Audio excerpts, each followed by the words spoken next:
Vamos lá que o Jamil Chad já está plugado, já minha está franjinha para falar com esse moço. por favor. Jamil, bom dia para você. Os Estados Unidos disseram que nenhum navio passou pelo bloqueio ao Estreito de Hormuz, o bloqueio americano, então, né? Há 2 bloqueios agora em vigor, digamos assim. Joana, Felipe, Dani, bom dia a todos vocês. Agora a gente precisa descrever, né? O bloqueio de quem? Né? O bloqueio agora americano, né? Porque agora temos 2 bloqueios. Bom, vamos lá. Só para a gente recapitular aqui, o Irã tinha bloqueado, aí o governo norte-americano fracassou em chegar a um acordo e aí, como retaliação, então resolveu bloquear o bloqueio. Muito bem. Agora o bloqueio entrou em vigor. E aí, o que é que nós temos? Segundo o governo norte-americano, nenhum barco passou pelo seu bloqueio. Essa, pelo menos, foi a informação que o governo norte-americano deu essa manhã. E é verdade que aqueles sites que monitoram, basicamente, eu diria, o fluxo dos barcos, dos navios naquela região, indicou que, de fato, pelo menos um deles deu meia volta. Ou seja, chegou até algum local, deve ter sido avisado, ou por alguma decisão do capitão, decidiu dar meia volta. Então, parece que essa informação dos americanos é fato. É fato. Agora, nós tivemos também recentemente, na verdade há poucos minutos, o governo do Irã dizendo que se isso continuar, obviamente vai ter que tomar medidas. Olha só que, perdão pela palavra, louco o momento que nós estamos vivendo. O governo norte-americano chegou a ameaçar usar força para reabrir o canal. Agora é o Irã que ameaça usar força para reabrir o canal. O estreito, né, no caso. A situação é tão dramática, é tão complicada, que eu tenho ouvido, por exemplo, diplomatas dizendo, olha, a gente não se lembra da última vez que algo tão complexo envolveu 2 países gigantescos com tantos interesses num local tão estratégico do mundo. Tem sim vamos dizer assim, um precedente, mas nenhum de nós 4 aqui estávamos para ver, que era Suez, o canal de Suez. E aí o canal de Suez é justamente o momento em que Reino Unido e França vão lá forçar a abertura de um canal que foi nacionalizado pelo Egito naquele momento, pelo Nasser, né? Era um canal também aberto pelos franceses, pelos europeus, etc. E sim, ligava o Mediterrâneo à Ásia, basicamente era aquele o percurso que ele fazia, que ele faz ainda, e o Egito vai lá e nacionaliza. Aí Inglaterra e França vão tentar reabrir, e olha só, são derrotados. E para muita gente, esse momento, que foi nos anos 50, marca o fim, basicamente, da superpotência europeia, principalmente britânica, porque não conseguiu abrir um canal. De repente, nós estamos vendo algo muito parecido.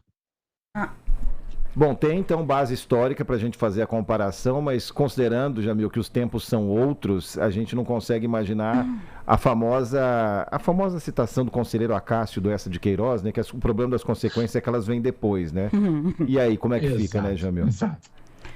Exato, Felipe, você tem toda a razão, porque agora nós estamos, por exemplo, hoje teve uma reunião absolutamente estratégica lá do outro lado do mundo, no caso, Desculpa, meu bem, é Dani Lima falando bobagem aqui. Oi, Dani. Entre Rússia e China. O Lavrov, Sergei Lavrov, chanceler russo, que na verdade é o próprio Putin, né? Porque o Putin não pode viajar, é o próprio Putin. Perdemos o contato. Que pena. Não, deu para ver, viu? Como é verdade, perdemos o contato, deu para ouvir. Como ao vivo é ao vivo mesmo, né? A gente vai tentar retomar o Jamil para ele concluir esse relato, né, do que pode acontecer. A gente já estava falando de projeções pós esse bloqueio do bloqueio que está sendo feito pelos Estados Unidos, foi anunciado, já está sendo efetuado pelos Estados Unidos lá em Hormuz.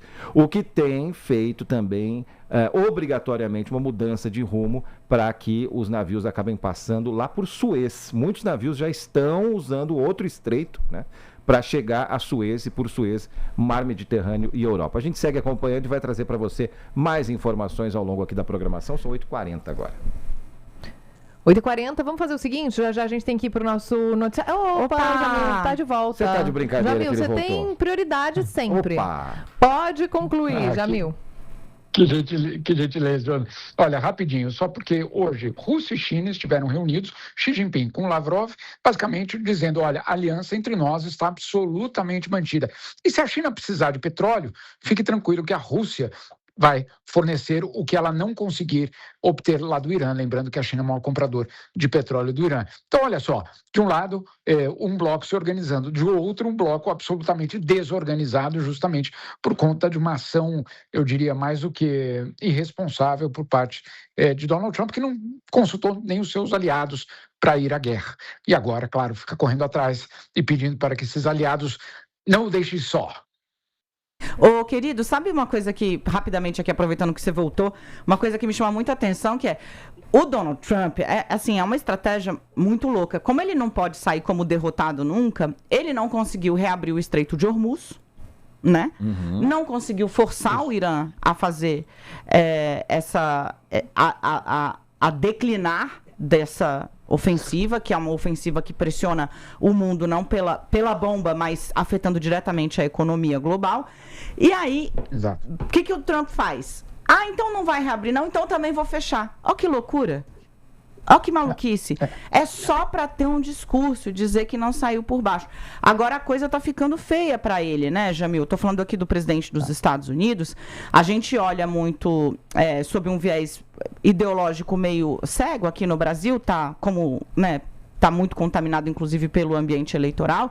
Mas tem muita gente chamando já aquela 25ª, né, cláusula da Constituição americana, que trata do impedimento do presidente por falta de condições mentais de conduzir o país.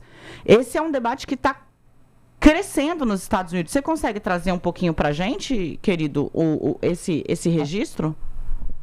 Claro, Dani, rapidinho. Existe uma diferença entre nós aqui, estamos aqui dizendo, que loucura, que loucura, que loucura. Outra coisa é o que a Constituição americana fala sobre uma condição, vamos dizer assim, de falta de controle daquele que está no poder. Ela tem um mecanismo justamente para lidar com casos como esse. E aí não somos nós, jornalistas, analistas, não. São já os políticos americanos, inclusive um ex-diretor, basicamente, da CIA, dizendo já muito claramente de que essa medida precisaria ser, pelo menos, considerada. Para lembrar uma coisinha rápida aqui, Dani. Você lembra na eleição de 2024, lá nos Estados Unidos, a desequilibrada era supostamente a Kamala Harris, né? Olha só. Sim. E aí, veja como as coisas mudam, mas é isso, quando você tem um ex-diretor da CIA falando, meus queridos, esse moço não tem a menor noção do que ele está fazendo, e precisa dar uma parada. Esse é um debate que está crescendo nos Estados Unidos e, bom, tem eleição lá, pouco depois da nossa, eleição que pode tirar a maioria de Trump no Senado e na Câmara, e aí o bicho pega, se de fato perder. E vai estar, bom, do jeito que está fazendo, né, a economia não vai melhorar nos Estados Unidos. Já não. Está caríssimo o galão do combustível nos Estados Unidos, um patamar inédito, $4, salvo engano, que a gente trouxe aqui pelo Adriano Pires da última vez. E ele, na verdade, à medida que ele decidiu tomar, piora a situação, estrangula ainda mais a situação, em vez de melhorar. Vamos acompanhar, né, querido, o que acontece por aí. Bom trabalho, tá? Que eu sei que você vai trazer novidades. Valeu. Para todos nós, Joana, Dani e Felipe, um beijo. Beijo.